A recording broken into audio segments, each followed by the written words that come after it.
আমরা বিগত 5 থেকে 10 বছরের কাছাকাছি রাস্তায় প্রচুর সমস্যার জন্য ভুগছি।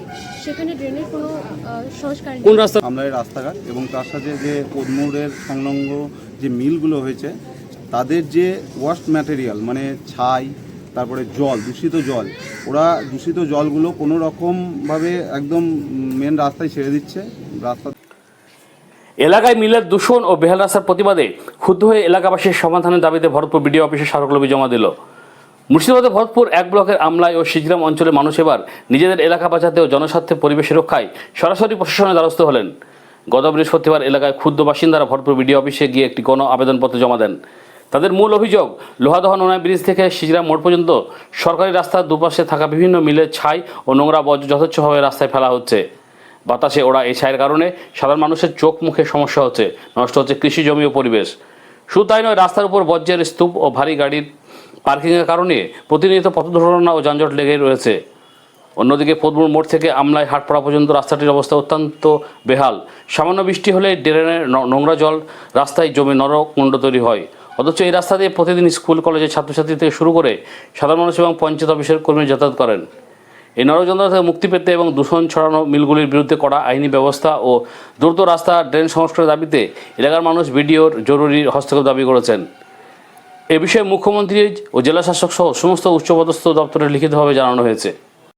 একটাই যে আমলাই ভরতপুর ব্লকের একটা বড় গ্রাম, যে গ্রামে একটা গার্লস স্কুল, একটা হাই স্কুল, 4টে প্রাইমারি স্কুল, ডেলি বাজার এবং প্রচুর ব্যবসায়িক সেখানে আছে, হসপিটাল আছে। অথচ আজকে বিগত 10 বছর যাবৎ এই গ্রামের দিকে কেউ একবার তাকায়নি। রাস্তার এমনই বেহাল অবস্থা যে যাতায়াতের যোগ্য নয়। স্কুল ছাত্র ছাত্রী বাচ্চা যারা আসছে, তারা কোনো দিনে হয়তো কাদায় পড়ে যাচ্ছে, আবার ব্যাক করে বাড়ি চলে যেতে হচ্ছে, বা কোনো সময় অ্যাক্সিডেন্ট হয়ে যাচ্ছে। ড্রেনেজ ব্যবস্থা এতটাই মারাত্মক হয়েছে, সেখানে দেখা যাবে যে 50% কি 60% ড্রেন আজকে সম্পূর্ণভাবে ক্লোজ হয়ে গেছে। যে 30-40% ড্রেন যেটা আছে সেটা কোনো সংস্কারের কাজ হয় না। জল উপচে পড়ছে রাস্তার উপরে এবং 12 মাস সারা বছর বলা যেতে পারে যেখানে রাস্তার উপরে ড্রেনের জল জমা হয়ে থাকছে। অথচ প্রশাসনিকভাবে কোনো রকম কোনো হেলদুল নেই। এর আগে অভিযোগ জানিয়েছিলেন? এর আগে টিচার যারা আছেন ওনারা অভিযোগ করেছিলেন। তারপর আমাদের অঞ্চলের কোনো একজন থেকে বোধহয় অভিযোগ এসেছিল। এই যে সমস্যাটা বিগত কতদিন ধরে হয়ে আসছে? 10 বছর কোনো সংস্কার নেই, কিন্তু এখন এমন একটা আকার নিয়েছে যে যাতায়াতের পক্ষে আর অনুকূল নয়। এখন আপনারা কি চাইছেন?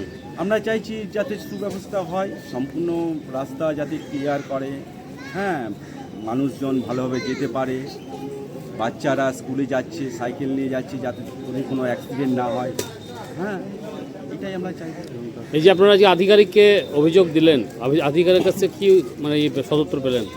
আধিকারিক মহাশয়, বিডিও মহাশয় আজকে ছিলেন না। ওনাকে যদিও আগের দিন আমাদের ছেলেরা এসে বলে গিয়েছিলেন লিখিতভাবে, পারমিশন নেওয়া হয়েছিল যে এই তারিখে আসবো, পারমিশন দিয়েছিলেন, কিন্তু যাই হোক কোনো কাজের জন্য উনি হয়তো বাইরে আছেন।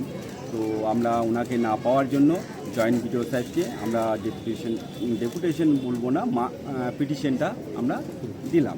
সেখানে আমরা রাস্তার ছবি এবং কি প্রবলেম সমস্ত কিছু উল্লেখ করেছি। প্রায় 1200-1250 মানুষের সিগনেচার উইথ মোবাইল নাম্বার, তার মধ্যে অ্যাড্রেস, সমস্ত কিছু আমরা দিয়েছি। কতটা আশাবাদী?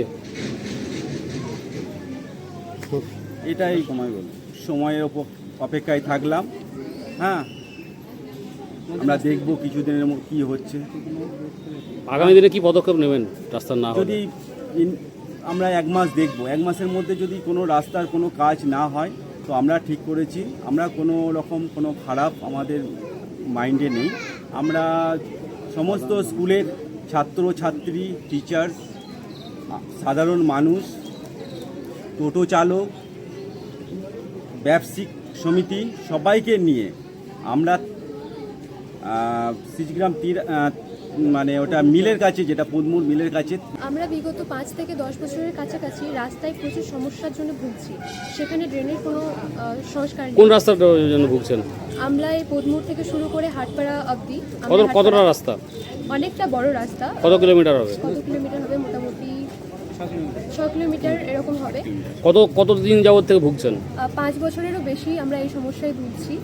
আর তার সাথে সাথে আমাদের এখানে আরও কিছু সমস্যা আছে। কি মানে এর আগে কোনো অভিযোগ করেছিলেন রাস্তার জন্য পঞ্চায়েতে কিংবা? এর আগে আমরা জানিয়েছিলাম কিছুবার, তখন কিছু ঘ্যাস দেওয়া হয়েছিল যেগুলো ইটের গুঁড়ো বলা হয় সেগুলোকে। আর তার সাথে কিছু ইট দিয়ে যে জায়গাগুলো প্রচুর পরিমাণে ভাঙা আছে সেখানে ওনারা দিয়েছিল। কিন্তু এটা তো একদম সম্পূর্ণ সলিউশন নয়। একটা সঠিক রাস্তা আমাদের প্রয়োজন এবং সেটা মানসম্মত প্রয়োজন। এমন নয় যে রাস্তা হয়ে গেল সেটা আবার 2 বছরের মধ্যে ভেঙে গেল। আমরা এটা চাই না। আমরা একটা পার্মানেন্ট সলিউশন চাই। আর যাতে আমাদের শুধুমাত্র আমরা এই কয়েকজন নয়, পুরো গ্রামের মানুষের উপকার হবে, প্লাস তার আশেপাশে আরও অনেক গ্রামের মানুষের সাহায্য হবে। কারণ আমলাই গ্রামে একটি বাজার আছে, প্রতিনিয়ত সেখানে মানুষজনকে আসতে হয়। আশেপাশে মাসলা, এদিকে খয়রা, নারায়ণপুর, পদ্মুর, প্রতিটা গ্রামের মানুষকে আমলাইয়ে প্রতিনিয়ত আসতে হয়। আমলাইয়ে একটি হাই স্কুল আছে, সেই স্কুলে প্রায় 2000-এরও বেশি ছাত্রছাত্রী পঠন পাঠন করে। সেখানে তাদেরকে হয়তো রেগুলার আসতে হয়। কেউ পদ্মুর থেকে আসে, কেউ নারায়ণপুর থেকে আসে, ছোট ছোট বাচ্চারা আসে। সেখানে 5টা প্রাইমারি স্কুলও আছে। তো তারা প্রতিনিয়ত অ্যাক্সিডেন্টের সম্মুখীন হচ্ছে। কেউ কাদায় পড়ে যাচ্ছে, কোনো দিন টোটোয় আসছে, টোটো উল্টে যাচ্ছে। এরকম অনেক সমস্যা আমরা দেখছি। তার সাথে সাথে আরও কিছু সমস্যা আছে, সেটা হচ্ছে পদ্মুরে মিল আছে, মিলের পাশে অনেক জমি আছে। মিল মালিকরা জানি না কি করে, তবে মিলের যে জমিগুলো আছে সেই জমিতে তারা ছাই ঢালে। এমনকি দূষিত জল সেই রাস্তার আশেপাশ দিয়ে বয়। রাস্তার পাশে প্রতিটা জায়গাতে ছাই ঢালা আছে। আমরা যখন যাতায়াত করি সেই রাস্তা দিয়ে, তখন সেই ছাই প্রতিনিয়ত আমাদের চোখের মধ্যে এসে পড়ে। এমনকি কিছু মানুষ এমন হয়েছে যাদের চোখে ছাই পড়েছে, তাদেরকে ডক্টর দেখাতে হয়েছে, তাদের চোখে অনেক সমস্যা দেখা দিচ্ছে এখন। তো এই যে ছাই পড়ে, যে মিল মালিকদের সমস্যা, এটা এর আগে অভিযোগ করেছিলেন কোথাও? এর আগে হ্যাঁ, বহুবার আমরা মিল মালিকদেরকে জানিয়েছিলাম। কোনো সুরাহা হয়নি? না, এখনো অবধি কোনো সলিউশন হয়নি। এখন আপনারা কি চাইছেন? আমরা চাইছি প্রতিটা জিনিসের সঠিকভাবে সংস্করণ হোক এবং যেটা রুলস রেগুলেশন মেনটেন করে হোক। যেটা উচিত নয় সেটা করবেন না, তাতে মানুষের ক্ষতি, আর মানুষের ক্ষতি হলে আপনার নিজেরও হয়তো ক্ষতি। এটা নিয়ে মূলত আমরা এসেছিলাম আমলাইয়ের রাস্তাঘাট এবং তার সাথে যে পদ্মুরের সংলগ্ন যে মিলগুলো হয়েছে তাদের যে ওয়াস্ট ম্যাটেরিয়াল মানে ছাই, তারপরে জল, দূষিত জল, ওরা দূষিত জলগুলো কোনো রকমভাবে একদম মেন রাস্তায় ছেড়ে দিচ্ছে, রাস্তার ধারে খাতগুলোতে। সেই জল জমিতে উঠে জমিগুলোকে পুরো নষ্ট করছে। এরপরে ধান হওয়ার চান্স কমে যাচ্ছে দিন দিন। তার সাথে সাথে ওই যে রাস্তার ছাইগুলো ফেলছে, রাস্তার দুই পাশে যে ছাই ফেলছে, তাতে মানুষের ব্যাপকভাবে ক্ষতি হচ্ছে। সবাই এই ক্ষতির সম্মুখীন হচ্ছে, আমিও হয়েছি, সবাই ক্ষতির সম্মুখীন হচ্ছে। তাই আমরা এই নিয়ে টোটাল বিষয়টা নিয়ে আমরা স্যারকে একটা কি আশ্বাস দিলেন? আশা করছি এটা নিয়ে স্যার ব্যবস্থা নেবেন।